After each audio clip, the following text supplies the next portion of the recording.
Assalamualaikum dan selamat sejahtera. Terima kasih kerana sudi menonton. Dalam video kali ini, saya ingin menghuraikan sedikit perkataan Jepun yang anda lihat di hadapan ni, iaitu Ikigai. Okey, Ikigai sebenarnya adalah satu perkataan yang terdiri daripada dua karakter, iaitu yang pertama, Iki, yang bermaksud hidup, kehidupan, dan Gai, yang membawa maksud purpose, reason ataupun sebab. Jadi Ikigai ni secara umumnya biasa diterjemahkan sebagai satu matlamat atau tujuan hidup. Biasanya Ikigai ni adalah satu dorongan atau motivasi untuk kita bangun setiap hari dan look forward to. Tak kiralah kita look forward untuk apa, tapi dia adalah sesuatu yang kita look forward to. Nah, kebanyakan buku bahasa Inggeris mengenai Ikigai ni, dia menghuraikan Ikigai dalam konteks berikut. Okey, biasanya Ikigai kita akan ada elemen yang kita sebut sebagai elemen diri kita dan elemen orang lain. Okey, diri kita, kita selalu ada perkara yang kita suka buat. Perkara ni kita seronok buat, kita enjoy kita dalam kita melakukannya. Yang pertama, perkara yang kita seronok buat, dan yang kedua biasanya adalah perkara yang kita handal, kita good at. Biasanya ni bakat kita ada bakat semula jadi, kita ada keupayaan kita ada kelebihan kita dan sebagainya. Jadi ini adalah dua elemen yang berkait rapat dengan diri kita. Okey. Untuk orang lain, biasanya apa yang dalam masyarakat lah, dalam komuniti, apabila kita berada dalam satu masyarakat, dalam komuniti kita dan hubungan kita dan orang lain, biasanya ada dua sebab. Yang pertama adalah kita memberikan sesuatu yang mereka perlukan. Okey, yang mereka perlukan. What the world needs. Dan yang satu lagi adalah apa yang kita sebut sebagai kita mahukan daripada mereka, something yang kita boleh earn. Kita boleh dapatkan pendapatan. Okey. Jadi Ikigai ni dia terletak di antara menurut buku Mat Salleh atau Dunia Barat lah, dia letakkan Ikigai ni berada di antara keempat perkara ini, overlapping perkara ni, perkara yang bertindih ni. Dia kata kalau kita bagus ataupun handal melakukan sesuatu dan kita sukakannya, biasanya yang ini dia akan jadi kita punya passion.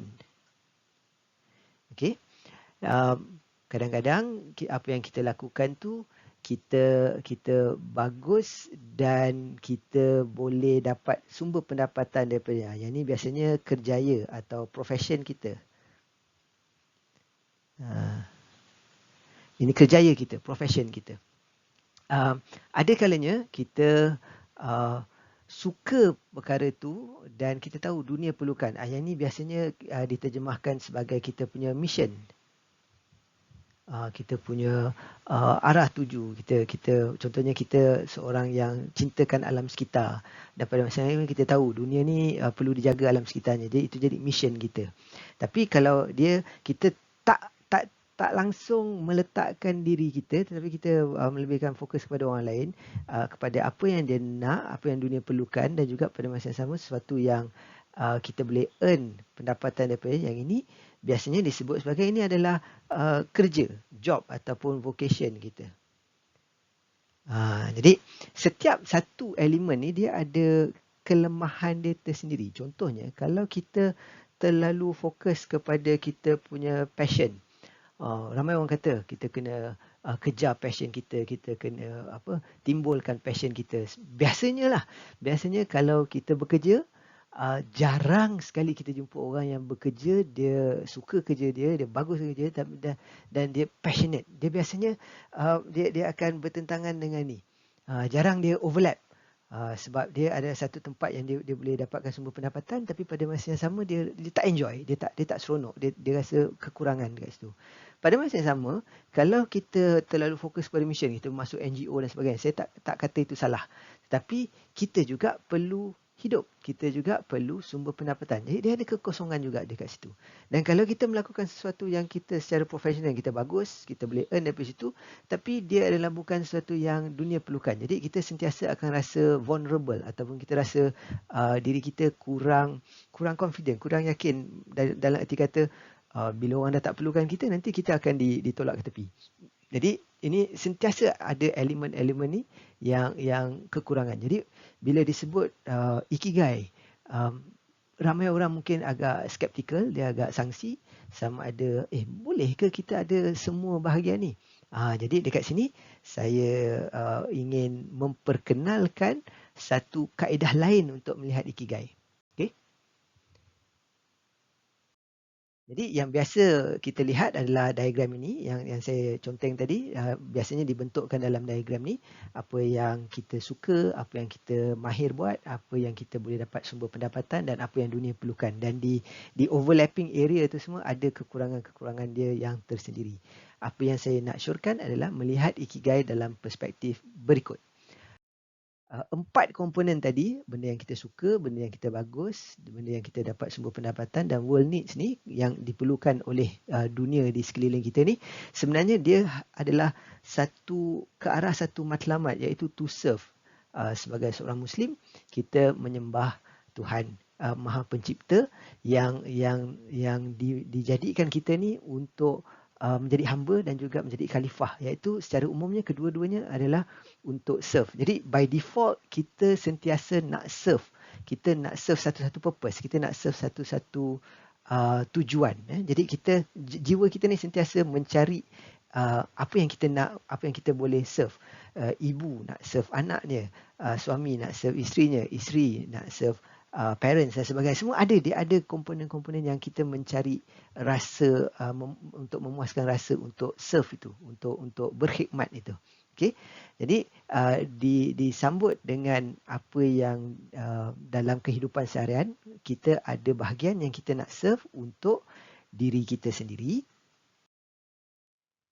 dan ada bahagian yang kita nak serve untuk orang lain.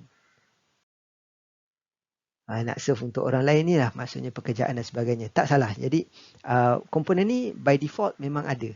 Jadi selain daripada melihat overlapping factor, saya suka melihat dia sebagai satu ikigai ni disokong oleh tiang-tiang, the pillars of doing what we love, doing what we are good at, what we can earn from dan what the world needs. Ini adalah pillar dia punya tiang dia. Kalau satu tiang ni tak kukuh ataupun sengit, tak balance. Jadi keyword dia dekat sini ialah kita mencari ikigai yang balance. Dia ada keseimbangan dia. Maksudnya kita serve the higher purpose, solat jangan tinggal, amal ibadah, puasa, zakat dan sebagainya, itu yang wajib tu perlu saya tak huraikan secara teliti. Itu sudah sedia maklum. Ada komponen itu, ada komponen yang kita kena buat untuk diri kita sendiri, biasanya kadang-kadang disebut sebagai fardu ain, dan ada komponen yang kita menyumbang kepada masyarakat ataupun tanggungjawab kita kepada masyarakat, itu jatuh bawah fardu kifayah. Yang itu saya tak nak huraikan secara panjang lebar sebab itu bidang, ada pakar-pakar dalam bidang dia. Jadi apa yang saya nak sebut kat sini ialah ikigai ni sepatutnya tidak lari daripada konsep asas itu. Okey, dan dia ada pillars, apa yang kita bagus, apa yang kita suka, apa yang kita bagus, mahir buat, apa yang kita boleh earn dan apa yang dunia perlukan. Jadi yang saya nak perkenalkan kat sini ialah perkara yang kita bagus, suka dan bagus ni, dia adalah satu anugerah. Apa maksud saya satu anugerah? Anugerah ni Tuhan dah jadikan kita dengan kelebihan dan keupayaan kita. Kita perlu menggunakan anugerah ini pertama sekali, of course, sebab dapat kat kita, kita gunakan untuk diri kita. Dan pada masa yang sama kita gunakan dengan fikiran dan niat untuk menyumbang kepada orang lain. Bawa kepada bahagian kedua, iaitu kita ada tanggungjawab terhadap orang lain. Bakat, anugerah, kita punya talent yang kita dapat ni, dia macam satu amanah yang perlu kita guna pakai bukan saja untuk diri sendiri, sebab kalau kita guna untuk diri sendiri dia jadi selfish, dia jadi pentingkan diri. Jadi kita gunakan sebahagian daripadanya untuk memanfaatkan orang lain. Itu adalah tanggungjawabnya. Jadi kat situ balance, untuk dapatkan balance antara dua bahagian ikigai, iaitu diri kita dan orang lain ni, adalah faktor responsibility ni. Okay?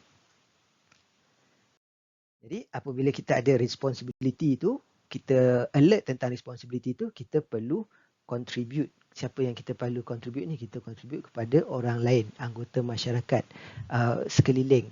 Undang-undang negara kita kena laksanakan, kita kena ikut dan sebagainya. Jadi dia ada balance antara apa yang kita suka, apa yang kita bagus, apa yang kita mahu lakukan. Dia menjadi satu anugerah kepada kita. Anugerah ini, jalan dia adalah jalan tanggungjawab yang menjadi titik tengah dia. Okay? Dan dia menyumbang kepada orang lain. Dan hanya dengan cara itu, kita dapat serve a bigger purpose in life. Okay? Jadi ikigai ni bukan semata-mata benda yang pentingkan diri sendiri, syok sendiri, ataupun menyerahkan jiwa dan raga kepada orang lain. Tidak. Ikigai ni adalah kita tahu peranan kita dalam konteks kita ada pencipta, kita ada diri kita, kita ada orang lain. Ada 3 komponen ni. 3 komponen ni kita perlu lihat dalam konteks sumbangan kita, peranan kita yang kita mainkan. Jadi tidak sia-sialah nyawa tu ataupun kehidupan ni, iki ni yang telah diberikan, itulah kita punya sumbangan kita, purpose kita dalam kehidupan kita ni, insya-Allah. Jadi sedikit itulah saya punya perkongsian tentang perkataan Jepun ikigai ni. Semoga bermanfaat. Sekiranya anda setuju, boleh berikan tanda like, dan sekiranya anda dapati ia sesuatu yang baik dan perlu dikongsikan, silakan share video ni kepada rakan-rakan anda. Untuk pengetahuan, saya juga ada menulis buku tentang konsep ikigai yang saya perkenalkan dalam video ini, dan saya akan letakkan pautannya, linknya di bahagian komen di bawah. Terima kasih sekali lagi kerana menonton. Assalamualaikum warahmatullahi wabarakatuh. Stay safe.